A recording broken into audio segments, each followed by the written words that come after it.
Looks like we're live. It is 6:59 going on 7 p.m.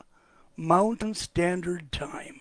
Or is it Mountain Daylight? Whatever it is, Mountain Time. Hey guys, how y'all doing? Max again because, of course, as always, Monday to Friday, I rant. Sometimes I rave. But you know what? Today let's talk about the fact that America, now by and large, there's never like always everybody knows this thing. But a whole bunch of Americans, they seem to be a nation in search of a victim. I mean, you can't get enough, so you invent your victims. I swear to God, it's enough to make somebody's ass hurt. You know, as time marches on, the American people, by and large, have been brainwashed into seeing things through what I call the lens of twisted reality. Now, there's a book out called The Darkening, written by Petri. It's available on Amazon. And in that book, our brainwashing is traced right back to the work of the former Soviet Union, the USSR. When? The fact is, World War II had barely even ended. And these guys were already working on us. Why? Because, as it says in The Darkening, we're too strong for anybody to attack us and win. So you gotta divide and conquer. Well, ever since Lyndon Baines Johnson's Great Society, that division, that conquest, that's been underway. You know, the brainwashing since then has run us through the ringer. With the help of his comrades in Russia and commie sympathizers in Washington, LBJ redefined victimhood.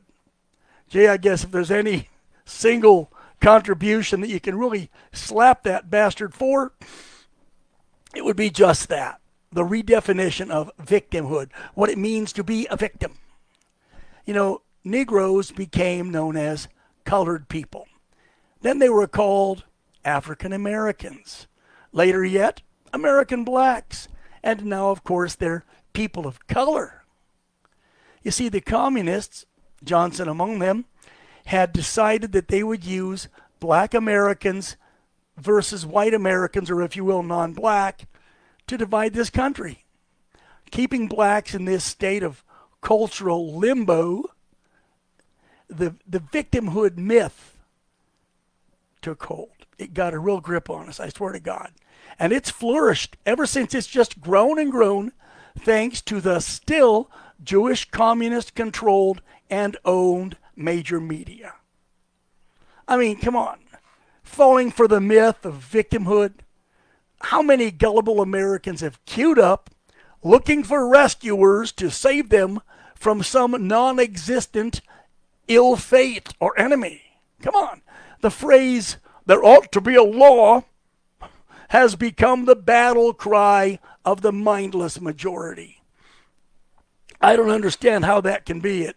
It really makes my ass hurt to think about it. Very rarely does that term, "there ought to be a law," apply. We're a nation of laws. We've got more laws than the dictionary has sentences. Anyway, today our current victims du jour are the Jews.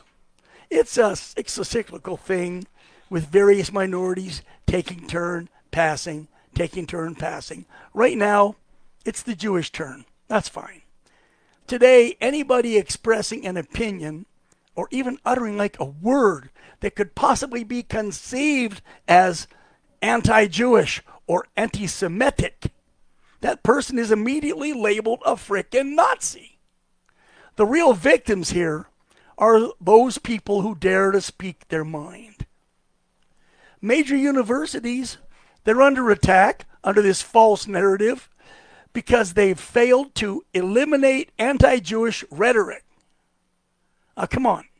As long as there's no physical harm, no one burning anything, criminal trespass, no crimes, then it's just people speaking their mind. What is wrong with people speaking ill of Jewish people or ill of black people or ill of Caucasian people. What's wrong as long as you're not hurting anybody? And no, words only hurt if you need counseling. Sticks and stones, baby. Sticks and stones. Well, all of our media from coast to coast, boy, they're good at exploiting and exaggerating and persecuting the alleged offenders, people who said the wrong word. Oh my God, he said the N-word. Nah! Come on, wake the hell up. Mere words, just words, are twisted into weapons by the media. They've never heard of, or they're trying to make you forget, sticks and stones may break my bones, but names, words, can never harm me. Come on, what are words? They're sounds, they're ideas. They're nothing more. Physical acts like breaking the law, breaking a window, trespassing, harassing through all hours of the night. Okay, those are not words. Those are actions. Any otherwise legal or nonviolent anti-Jewish speech falls under the relatively new classification of hate crime. Hate crime. Oh my God, man, that's a hate crime. Y'all kidding me? Race? You're damn right. So race crime. Hate crime law. You know what that is? That's the brainchild of communists in Washington. People whose original intent is to offer special protection to special people, to select minorities. And that number of minorities has grown considerably since hate crimes were invented. What is a hate crime? It's a crime that pretends to read your mind and know what you were thinking exactly at the time you committed some heinous atrocity, from saying a bad word to physically assaulting somebody purportedly because of their race, sex, color, what have you.